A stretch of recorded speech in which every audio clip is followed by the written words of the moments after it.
Everyone and welcome to food spy. मैं हूं पलक Srivastava and दोस्तों आज हम बनाने वाले हैं दिवाली के फराल के लिए एक बहुत ही स्पेशल रेसिपी। आज हम बनाने वाले हैं गुजिया, जिसको महाराष्ट्र में करांची भी कहते हैं।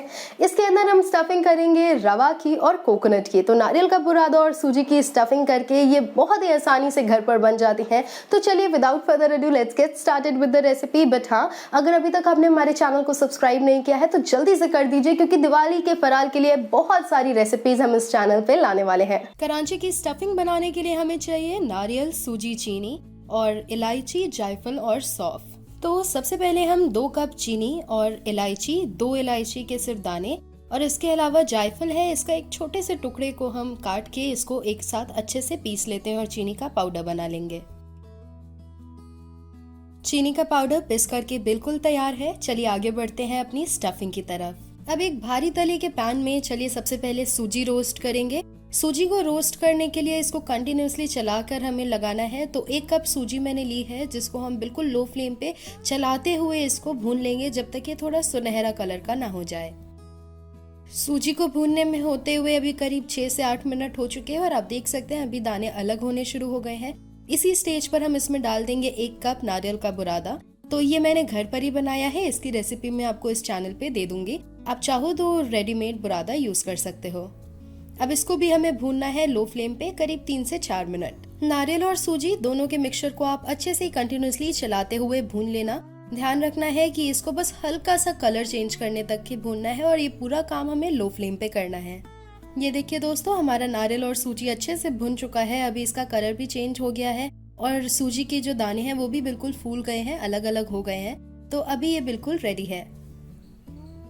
अब एक बड़े से बोल में हमने जो चीनी पीस करके रखी थी वो पूरी की पूरी डाल देते हैं। चीनी की मात्रा आप कम या ज्यादा अपने अकॉर्डिंग कर सकते हैं, पर यहाँ पर हमने 1 कप नारियल और 1 कप सूजी ली है, तो 2 कप चीनी, 2 कप से थोड़ी कम चीनी पीसी हुई ली है मैंने यहाँ पर। अब इसमें जो हमने नारियल और सूजी भून के रखा था, जो अभी काफी गरम गरम ही है, वो मैंने इसमें डाल दिया है। गरम होने से चीनी थोड़ी थोड़ी मेल्ट होनी शुरू हो जाएगी। इसी के साथ हम इसमें डाल देंगे सौंफ। यहाँ पर 1 टीस्पून मैंने सौंफ डाला है, इसका फ्लेवर बहुत अच्छा आता है। और इसमें मैंने डाल दिए हैं कटे हुए फ्राइड ड्राई फ्रूट्स, कुछ काजू, बादाम और किशमिश। आप अपने अकॉर्डिंग इसमें कोई भी ड्राई फ्रूट्स डाल सकते हो। अब इन सारी चीजों को अच्छे से मिक्स कर लेते हैं और चीनी हल्की हल्की मेल्ट होनी शुरू हो जाएगी तो ये सारी चीजें एक साथ आ जाएंगी और हमारा मिक्सचर बिल्कुल तैयार है।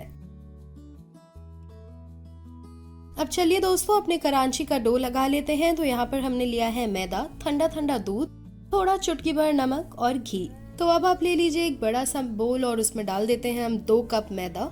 इसी के साथ इसमें डाल देते हैं 1 चुटकी भर नमक। फिर हम इसमें डालेंगे 4 टेबल स्पून घी। घी हम इसको मोयन करने के लिए डाल रहे हैं, जिससे हमारी गुजिया बिल्कुल परफेक्ट, एकदम खस्ते करारी गुजिया बने। और अब इसको अपने हाथ से मसल के इसको बिल्कुल अच्छे से मिक्स कर लीजिए, जिससे कि ये सारा घी और मैदा बिल्कुल अच्छे से कंबाइन हो जाए। देखिए इसका टेक्सचर चेंज हो गया है, ये जैसा बालू का टेक्सचर होता है वैसा हो गया है। बीच में भी मैं इसको बाइंड करने की कोशिश कर रही हूँ तो ये आराम से बाइंड हो जा रहा है, जिसका मतलब है कि इसमें परफेक्ट मोयन है। अब हमें इसको गूंथना है। तो यहाँ पर मैंने बिल्कुल ठंडा ठंडा दूध लिया हुआ है और थोड़ा थोड़ा दूध डाल के आप इसको अच्छे से कंबाइन कर लीजिए। इतना मैदा गूंथने के लिए हमें करीब 8 से 10 बड़े चम्मच दूध की जरूरत पड़ी। आपको कम या ज्यादा दूध लग सकता है। और इसका आप नॉर्मल सॉफ्ट आटा, जो नॉर्मल आटा होता है रोटी के लिए, उस तरह से बना के रख लो। और अब इसको रेस्ट करने के लिए छोड़ देते हैं कम से कम आधे घंटे के लिए, जिससे कि आटा बिल्कुल बढ़िया सेट हो जाए। आधे घंटे हो चुके हैं और आप देख सकते हैं आटा बिल्कुल अच्छे से स्ट्रेच हो रहा है, मतलब ये सेट हो चुका है। तो चलिए अब जल्दी से अपनी गुजिया बनानी शुरू करते हैं। यहाँ पर मैंने रख ली उसकी स्टफिंग, एक ऐसा चकला जिसके ऊपर मैं इसको बेलूंगी।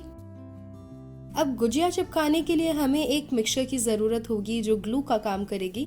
तो यहाँ पर मैंने 1 बड़े चम्मच मैदे में आधा चम्मच पानी मिक्स कर लिया है और इसका एक घोल बना लिया है। आप इसको नॉर्मल थोड़ा लिक्विड थिक टाइप का घोल बना के रेडी कर लो। इससे जब हम गुजिया चिपकाते हैं तो हमारी गुजिया बिल्कुल भी तेल में जाके खुलेगी नहीं, बिल्कुल आराम से चिपकी रहेगी। तो 2 से 3 बड़े चम्मच से हमारा घोल बन के बिल्कुल तैयार है। एंड अब इसको एक साइड में रख लेते हैं और चलिए अब फटाफट अपनी गुजिया बना लेते हैं। तो यहाँ पर पहले डो से एक छोटा सा पोर्शन निकालना है बिल्कुल जितना पूरी का साइज का पोर्शन होता है। फिर उसको अपने हाथों के बीच में अच्छे से राउंड बनाना है। इसमें बिल्कुल भी कोई भी क्रैक्स या क्रीजेस नहीं होने चाहिए। अब इसको आप जितना पतला हो सके उतना पतला बेल लेना है। इसमें हमें नीचे कुछ भी ऑयल वगैरह लगाने की जरूरत नहीं पड़ेगी, क्योंकि इसमें मोयन है तो वो बिल्कुल भी चकले से नहीं चिपकता। आप देख सकते हैं दोस्तों, ये काफी ज्यादा मैंने पतला बेल लिया है। ये ऑलमोस्ट ट्रांसलूसेंट है, मतलब जो पीछे व्हाइट चकला है वो आपको आराम से दिख जाएगा। और क्योंकि ये मैदा है तो वो थोड़ा सा वापस, जैसे आप जितना भी पतला बेलोगे वो थोड़ा तो श्रिंक होगा ही होगा। तो जितना आपसे हो सके आप उतना पतला बेल लेना। अब इस तरह से गुजिया का मोल्ड आ जाता है मार्केट में, आसानी से अवेलेबल होता है। अब जब अपनी पूड़ी बेलोगे तो आपको ध्यान रखना है कि वो उससे बड़ा ही पूड़ी आपको बेलनी है। अब इसमें बीचों बीच आप अपनी फिलिंग भर लेना।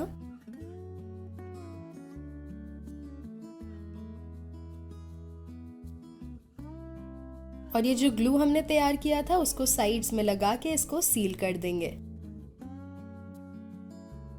जो भी एक्स्ट्रा अगर फिलिंग है जो साइड्स में आ रही है, अगर आपको चिपकाने में आएगी तो वहीं से खुलना शुरू हो जाएगा गुजिया, तो उसको आप बिल्कुल बीच में रख लेना। बस हल्के हाथों से इसको दबा लेंगे। मैदा अच्छे से चिपक जाना चाहिए और जितना भी ऐसा एक्स्ट्रा मैदा है वो हम निकाल लेंगे। एंड हमारी बिल्कुल परफेक्ट गुजिया रेडी है। ये शेपिंग का काम आप आराम से फोक से भी कर सकते हो। ऐसे डायरेक्ट पूड़ी बना के बीच में फिलिंग रख के उसको चिपका सकते हैं और फिर फोक से थोड़ा साइड से दबा दबा के उसकी एक डिजाइन आप वैसे भी बना सकते हो। आप देख सकते हैं कितनी बढ़िया हमारी करांची बन गई है। इसी तरह से हम सारी बना लेंगे और करांची को हमें ढक ढक के रखते जाना है किसी भी गीले डैम्प क्लॉथ पे। ये देखिए दोस्तों, मैंने सारी की सारी करांची इसी तरह से बना के तैयार कर लिए हैं। चलिए अब इनको फ्राई कर लेते हैं। तो दोस्तों तेल अभी मीडियम गरम है और इसमें अब मैं एक एक करके अपनी गुजिया डाल लूंगी। आप देख सकते हैं ये बबल्स छूट रहे हैं, जिसका मतलब है कि गुजिया अच्छे से इसके अंदर अभी जा रही है। तेल परफेक्टली गरम है। बहुत ज्यादा गरम तेल में अगर हम डाल लेंगे तो ऊपर से गुजिया में कलर तो आ जाएगा लेकिन वो कच्ची रह जाएंगी। तो हमें इन्हें आराम आराम से सेकना है जिससे कि वो बिल्कुल परफेक्ट क्रिस्पी हो जाए। अभी आप इनको बहुत ज्यादा टच मत करिए, इनिशियली उनको नीचे से पक जाने दीजिए, फिर हम इनको पलट लेंगे। ये पूरा काम हम लो फ्लेम पे ही करेंगे। लो टू मीडियम फ्लेम पे आप इसको बना सकते हो। एक तरफ से ये अच्छे से हो चुके हैं तो अब इनको हम पलट लेते हैं और दूसरे तरफ से भी बना लेते हैं। देखिए कितने परफेक्ट हमारे गोल्डन ब्राउन कलर के गुजिया बन रहे हैं। ये बहुत ही अच्छे खस्ता बनेंगे और लंबे टाइम तक भी ये खस्ता रहेंगे। और देखिए दोस्तों, अब हमारी गुजिया बिल्कुल अच्छे से दोनों तरफ से पक चुके हैं और बहुत ही परफेक्ट क्रिस्पी बने हैं। अब आप चाहो तो गुजिया को एज इट इज भी सर्व कर सकते हो, या फिर यहाँ पर मैंने एक 2 तार की चाशनी बनाई है और एकदम गाढ़ी चाशनी है, उसके ऊपर हल्का हल्का मैं अपनी गुजिया को कोट कर लूंगी और उसके बाद निकाल लूंगी। तो एक परफेक्ट जो ऊपर से ग्लेज आता है वो भी आ जाएगा और ये बहुत ही बढ़िया लगेगी। तो कुछ गुजियों को मैं ऐसे ही रखूंगी और कुछ में मैं चाशनी से कोट कर लूंगी। आप ग्लेज इसका देख सकते हैं कितनी सुंदर दिख रही है हमारी गुजिया। और बस अब इस तरह से इस सारे पे रिपीट करके मैं इनको सर्व कर लूंगी।